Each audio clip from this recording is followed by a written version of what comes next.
DSM-5 for dummies. So, we all know nga ang DSM-5 kay very taas nga libro. It's 970 pages. Yeah. Dili man sa gyud na to main field ang psychiatry, no? But included man gud ang mga disorders nga naa here sa HBSE na to. So just a very taphaw lang sad ni nga discussion without going into the deep diving details of the whole diagnosis itself.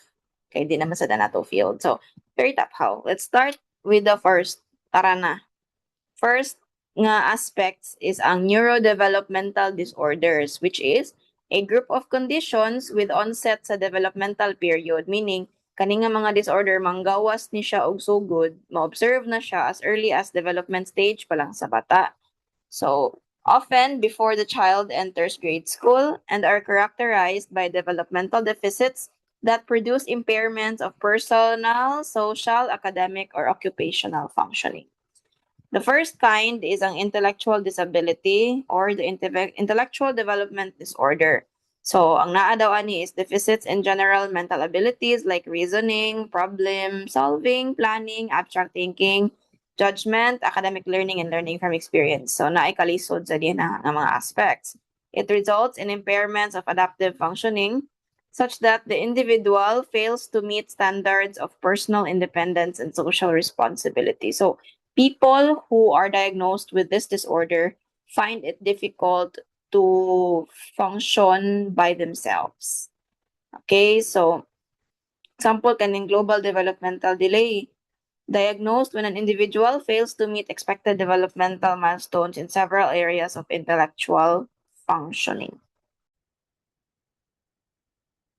The next is ang autism spectrum disorder, characterized by persistent deficits in social communication and social interaction across multiple contexts, which includes deficits in social reciprocity, nonverbal communicative behaviors used for social interaction, and skills in developing, maintaining, and understanding relationships.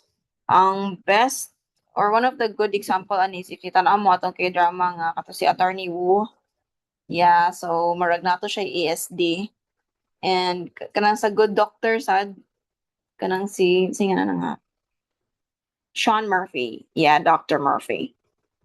So, requires the presence of restricted, repetitive patterns of behavior, interests, or activities. So, if makarecall mo ni Attorney Wu kay ganahan siya na specific yun nga, like arrangement sa food. So, mo eat siya only specific na food, di na siya makakita jud siya sa arrangement. So individual clinical characteristics are noted through the use of specifiers. Okay, wide maguning nga ko anang autism, but mo bitaw gitawag siya autism spectrum kay taas siya. Daghan siya og gi-encompass nga mga factor. So naay specifiers for this one. Next is ADHD or the attention deficit hyperactivity disorder, defined by impairing levels of inattention, lisod sila mo focus, disorganization and or hyperactivity impulsivity. So inattention and disorganization entail the inability to stay on task. So if nakaka-need buhaton murag di ka mahimutang, di ka not focus. Seeming not to listen and losing materials at levels that are inconsistent with age or developmental level. Yang hyperactivity, impulsivity, kay mo ni siya ang overactivity, like fidgeting ka, luhag ka, inability to stay seated, intruding into other people's activities, and inability to wait, which are excessive for your age or developmental level. Ang neurodevelopmental disorders, motor disorders, naatay first ang developmental coordination disorder. So, deficits kuno in the acquisition and execution of coordinated motor skills and is manifested by clumsiness and slowness or inaccuracy of performance of motor skills that cause interference with activities of daily living. So, for your developmental age, kay murag kanang murag medyo mo na atong og sa sorry for the derogatory term pero sa Pinoy patawgon kag alach-alach ka or tanga-tanga ka. Kay naa kay pagka clumsy or slow ka gani. So mao na siya. Ang sunod kay ang stereotypic movement disorder. So characterized by deficits in the acquisition and execution of coordinated motor skills. And then ang third kay tic disorders, for example, Tourette's, presence of motor or vocal tics, which are sudden, rapid, recurrent, non-rhythmic, stereotyped motor movements or vocalizations. So, I don't know if kita mo na sa TikTok, katubi taong girl nga, she was in a reality show and then na siya take, niya mukha to siya pamalikas, muna yung take. Um, ano na siya. We also have specific learning disorder. So, I diagnosed siya kung naka-specific deficits in your ability to perceive or process information efficiently and accurately, which is usually noticeable sa first years of formal schooling and is characterized by persistent and impairing difficulties with learning foundational academic skills. So, for example, mingon tag naa kay dyslexia, kana murag lisod ka mag-read, right? Next form of disorders, ang schizophrenia spectrum and other psychotic disorders. So, naay abnormalities in one or more of the following 5 domains: delusions, hallucinations, and then naay disorganized thinking sa speech, grossly disorganized or abnormal motor behavior like catatonia, and negative symptoms. So, pag naagani ning one or more of those 5 domains, most likely na kay schizophrenia. So, to explain more, key features. Number 1, delusions. These are your fixed beliefs that are not amenable to change in light of conflicting evidence. So, kana bitang delusions is bisag butang talang delusional ka nga kuan ka parehang mong naong ni Ann Curtis. Bisag dili jud, bisag makita-an jud nimo sa samin nga dili, bisag tanan-tanan niingon nimo nga dili, pero di jud mo tuod jud ka nga parehang mong naong. Second, hallucinations, perception-like experiences that occur without an external stimulus. So, kung sa kuan pa, imagination mo, ana, guni-guni. Na kay mga nakita nga, wala naman dyan. Ana, napoy auditory hallucination ka na nakinadunggan nga, wala man tala diha. Disorganized thinking. So, dinhi matel ni siya through your speech. May switch from one topic to another, no derailment or loose associations kanang murag wa kay klaro ka storya. 4, disorganized behavior may manifest itself in a variety of ways like childlike silliness, kanang may pagkagara-gara ka, or agitated ka. Catatonia, katong gi-mention ako ganina, is decrease in reactivity to the environment. Kanang murag stonefish na enjoy ka tanang butang. 5, negative symptoms like diminished emotional expression, you cannot express your emotions, and avolition or decrease in motivated self-initiated purposeful activities. Kanang murag, you're just not doing anything. You don't want to do anything anymore. First form, schizotypal personality disorder.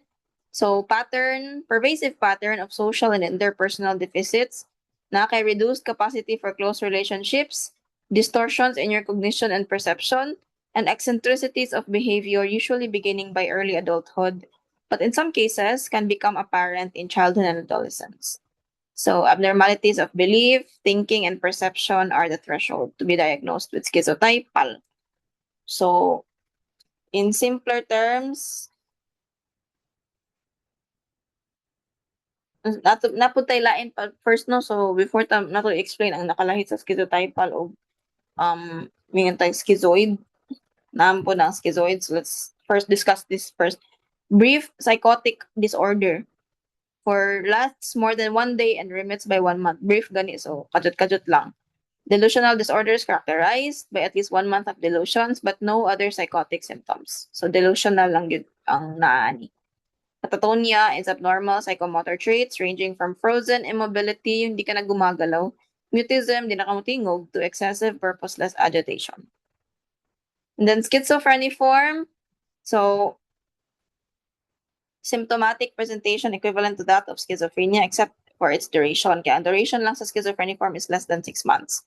And the absence of a requirement for decline in functioning. So you're still functional, you're just exhibiting some sort of like hallucinations and delusions and stuff for less than 6 months. Schizophrenia, at least 6 months, so more than that, and at least 1 month of active phase symptoms. Schizoaffective mood episode and the active phase symptoms of schizophrenia occur together. So together ni siya and were preceded or are followed by at least 2 weeks of delusions or hallucinations without prominent mood symptoms. Substance or medication-induced psychotic disorder. Psychotic symptoms nga na-cause siya sa pag-inom nimo or pag-intake nimo og substance or medication. So, unsa may nakalahi sa mingon tag schizoid ug schizotypal? Schizoid kuno have no desire for relationships. Meanwhile, ang schizotypal, mahadlok lang yun og relationships due to severe social anxiety and eccentric behaviors. So, next, bipolar and related disorders. So, gilahi na ni siya sa, pag DSM-5 na gilahi na siya sa mga depressive disorder. And is placed between the chapters on schizophrenia spectrum and other psychotic disorders and your depressive disorders because mura siya og sort of in between. Na siya bridge between those two. So, naatay, first, bipolar 1. So, taas kay ni siya og kuan actually na ay manic episode, no? Kana bitong high kay ka og mode. So, grandiosity, decreased need for sleep, more talkative than usual, flight of ideas, like ano magpaspas kayo, dami niyang iniisip talaga. Distractibility, dali ma-distract, increase in goal-directed activities. So that's why people who are in mania feel na to kay they're getting better, but then this only lasts for like at least a week or so. So, naaman tay BPD-1 kani, bipolar disorder 1, naapod tay bipolar disorder 2.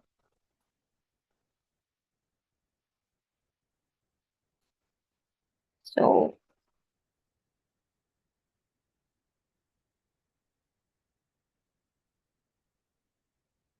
okay.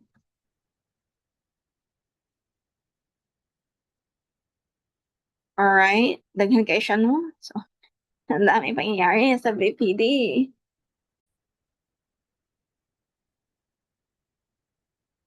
So, related sa BPD, meaning na manggod ni siya murag duality ba? So, naay mania, no? Manic episode nga very out of control, right? As expressed here in this part. But naapod tay hypomanic episode. So, inflated self-esteem, grandiosity, ganon-ganon, but four consecutive days. And then, kung ari na ka sa other side of it is the major depressive episode. Kay, mingon tag bipolar ganit, di ba there's two sides na ay the high and the low. So, ang the low is ang major depressive episode. So, 5 or more of those symptoms listed down below present during the same 2-week period. And at least one of the symptoms is kanang number 1 or number 2. Sasabay yun. So,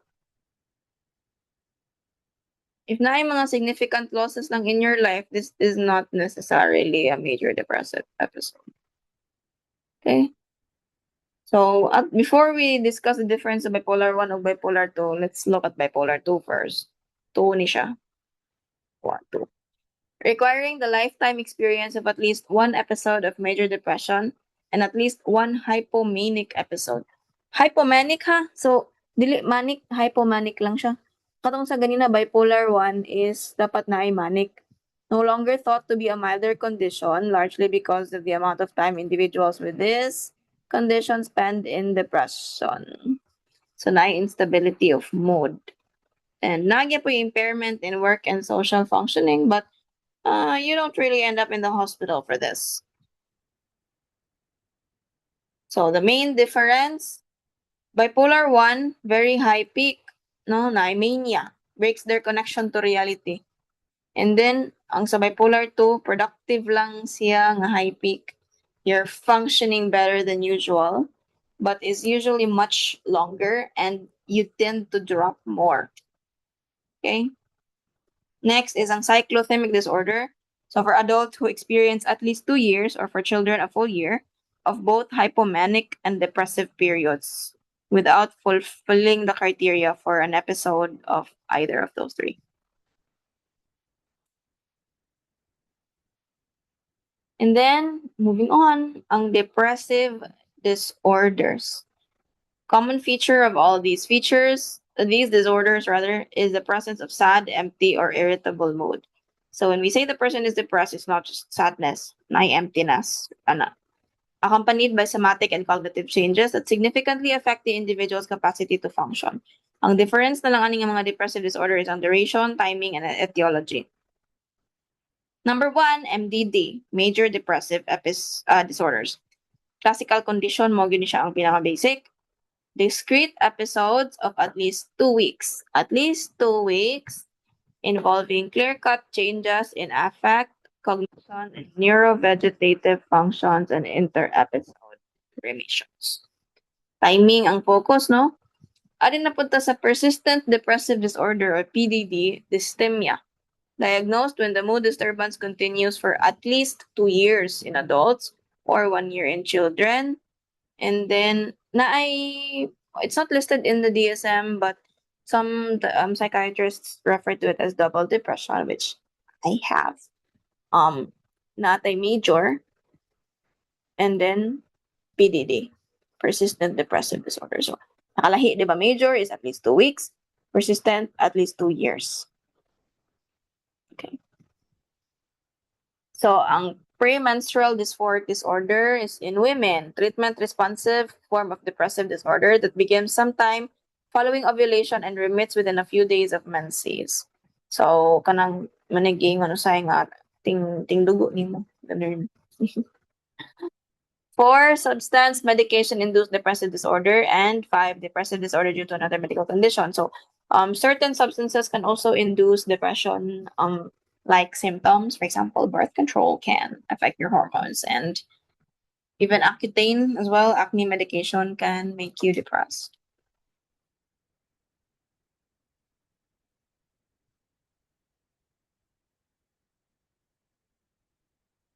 6, disruptive mood dysregulation disorder. This is present in children and adolescents, marked by severe, frequent temper outbursts, mga attitude, and a chronically irritable or angry mood present most of the day, nearly every day.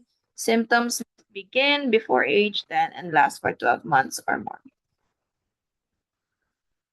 After sa depressive disorders, nato anxiety disorders, share features of excessive fear and anxiety and related behavioral disturbances. Ang nakalahi. Fear is an emotional response to real or perceived imminent threat. Meaning, fear if ang naa kay gikahadlukan nga, naa gyud siya, mahitabo gyud siya. Whereas anxiety is anticipation of a future threat. Di pa nangyayari, takot ka na. Mao na siya anxiety. Panic attacks feature prominently within these disorders as a particular type of fear response. First one is separation anxiety disorder, a mental health condition marked by excessive developmentally inappropriate fear or anxiety of being apart from people to whom you are strongly attached. Normal ni siya sa infants and toddlers, but if adult naka or child naka, and this disrupts your daily life for at least 4 weeks or 6 months, then you have SAPANCs. 2, selective mutism, childhood anxiety disorder, where a person who can speak, di sila amang ha, you can talk at home, but then in specific social settings, di ka mo tingog. Ganun. Or selective man, so na yung mga certain parts or times nga di ka mo tingog. Much more extreme than normal shyness. So, di sa tingog nga na, wow lang mo na di mo tingog. As in, dito sila mo tingog. Starts before age 5 and lasts for at least 1 month. Specific phobia. A lot of different phobias. I could list them down with not end this Zoom in an hour. So, different phobias that exist. Na ay mahadlok og snake, na ay mahadlok og exams, na ay mahadlok og clown, ganun, na lain ng phobia. So, marked fear or anxiety about a specific object or situation, like fear of heights, animals, injection, blood. Children, fear of anxiety may be expressed by crying, tantrums, no? If madlak og dagom ang bata, di mamihilak ko na before tusokon. Phobic object or situation almost always provokes immediate fear or anxiety. Just seeing that object sometimes can cause fear in you, and the phobic object or situation is actively avoided. Ikaw, mulikay jud ka. And then also, your fear or anxiety is out of proportion to the actual danger posed by the object. and persistent, typically lasting for 6 months or more. Social anxiety disorder causes an intense, ongoing fear of being watched, judged, or humiliated by others. So, na ako ani. Unlike normal shyness, it severely disrupts daily life, work, and relationships. So, in my case, minsan hindi na ako lumalabas kay it's not going well for me. Or even if I'm outside, I just don't feel comfortable. Like, murag magpanikatak ka. Treatable through talk therapy and medications. Panic disorder, type of anxiety disorder marked by sudden repeated panic attacks of intense fear, raising heartbeat, chest pain, shortness of breath, even if there's nothing really that's causing the danger. Agoraphobia, fear of being in public, fear of going outside your house. You're scared of open spaces, crowds, or public transit because you worry you might panic, feel trapped, or be unable to escape or get help. At some point, I also had something like this, but then I just trained myself to get out of it. I still have it though. Generalized anxiety disorder, mental health condition defined by constant extreme worry and tension about everyday things like work, health, or money. Mostly lasts most days for at least 6 months and is very hard to control. Moving on to obsessive compulsive and related disorders. OCD, number one, obsessive compulsive disorder, presence of obsessions and or compulsions. Ang obsession mo ang recurrent and persistent thoughts, urges, or images that are experienced as intrusive and unwanted. So, hindi mo choice na nag-iisip ka ng mga ganong bagay, ha? Yung compulsion kay repetitive behavior or mental acts that an individual feels driven to perform in responsive to in response to an obsession or according to rules that must be applied rigidly. So, ang pinaka basic like example of obsessive compulsive disorder is cleaning. So, you are obsessed with cleanliness. So, with that, you have a compulsion to always organize things. But that's also just a very taphang example of OCD. Not all people who have OCD clean. Okay.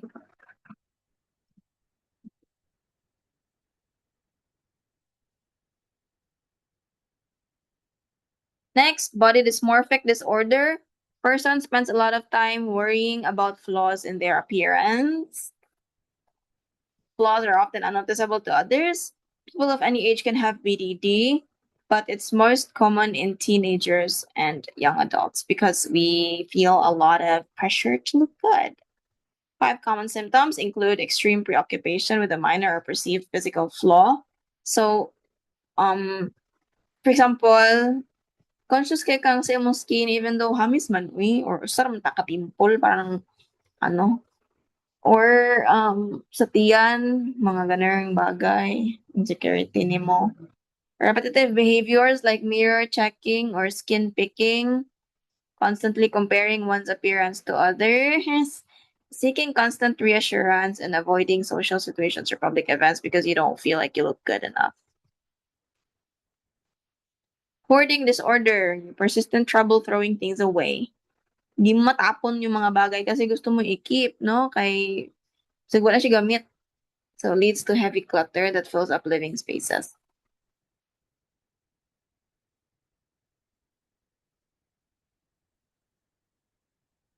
So, next is trichotillomania. Sila urge to pull out their own hair. Like, kanang mag-ibot-ibot sila hantod mga pahak na lang jud. Okay. Excoriation disorder, skin picking. That's why they have those like picky pads now because of people like these. Trauma and stressor related disorders include disorders in which exposure to a traumatic or stressful event is listed explicitly as a diagnostic criteria. So there must have been something that happened to you before you will even be diagnosed with this one.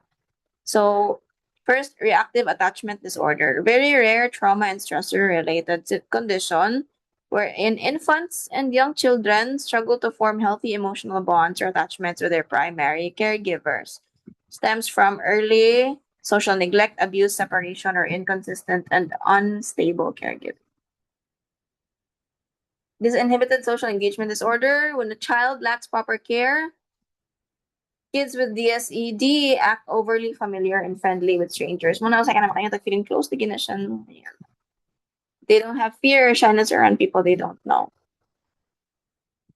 Post-traumatic stress disorder, Mental health condition can develop after you experience or witness a terrifying, life-threatening, or deeply stressful event na kay mga intrusive flashbacks, emotional numbness, severe anxiety, and sleep problems that last for more than a month. So, for example, soldiers who come from war, natural, kung ikaw na lang ang siguro, you will have PTSD. Acute stress disorder develops within 3 days to 1 month after experiencing or witnessing a traumatic event, involves severe anxiety, intrusive memories, avoidant behaviors, and dissociative symptoms that disrupt your daily life. Unsa may nakalahi sa ASD o sa PTSD. ASD is only for a month. Okay? At least a month. Whereas if longer na siya, if you still experience the same thing for longer than that, then it becomes PTSD. Adjustment disorders, short-term mental health condition. You are going through like a life event that may be causing significant changes and you're having trouble adjusting with your daily functioning, work, or relationships. Develops within 3 months of that.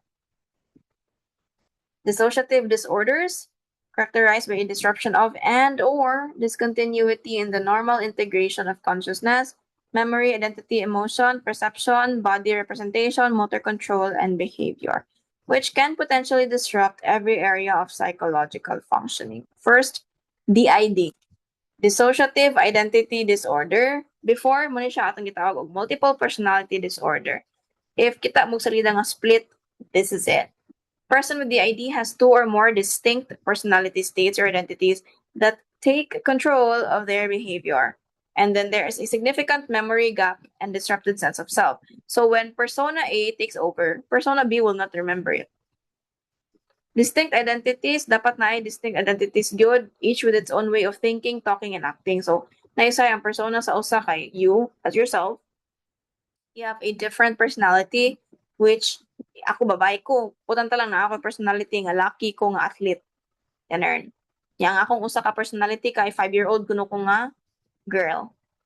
Kanya. Ang usa na ko ka personality kay nanak kuno ko'y anak nga 5 ka buok. Ganun. Switching, transition from one identity to another, which other people might notice because of a change of voice, the way you talk and you act. Amnesia, gaps in memory for daily events. You don't remember because you don't know that you switched. Depersonalization, feeling detached from your own body or physical self. You would feel that way if naka different personalities, of course. Derealization, feeling that the world or your surroundings are unreal or fake.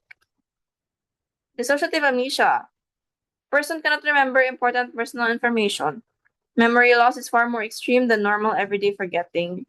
Ano sa salida kay buwan naman na, yun, hindi na maalala yung mga nangyayari. Depersonalization and derealization disorder. A person often feels detached from their own body or mind. You feel like nabuwag imong kalag sa mong lawas. Or you feel that the people around you are not real. Or you're not real. Somatic symptom and related disorders. A mental health condition where a person feels extreme distress, worry, or disruption in daily life because of physical symptoms like pain or fatigue. Ang imuhang physical feelings are real. Tinuod man nga na kay gina-feel nga balatian. Pero ang imuhang excessive thoughts and anxious behaviors about them are just way out of proportion. O era. Sure. Illness, anxiety disorder called hypochondriasis. Before, mental health condition marked by an intense ongoing fear of having a serious undiagnosed medical illness. So even if you just have like a normal, like gisipon na ka, feeling like COVID na ka, or even like you don't even have anything going on with you, but you feel like you have a sickness. It happens for at least 6 months before you will be diagnosed with hypochondriasis. Conversion disorder, now called functional neurological disorder. A person has real physical or neurological symptoms like blindness, paralysis, or seizures that can't be explained by a standard medical or structural disease. They are very real, involuntary, and not feigned. So, dili taw ni siya atik-atik lang ang gipatol ka or what. Okay? Factitious disorder. A serious mental health condition, a person deliberately fakes, exaggerates, or induces physical or psychological illness to gain attention, sympathy, and caretaking. For example, Munchausen and Munchausen by proxy. Kato si Gypsy Rose, yung Amsterdam.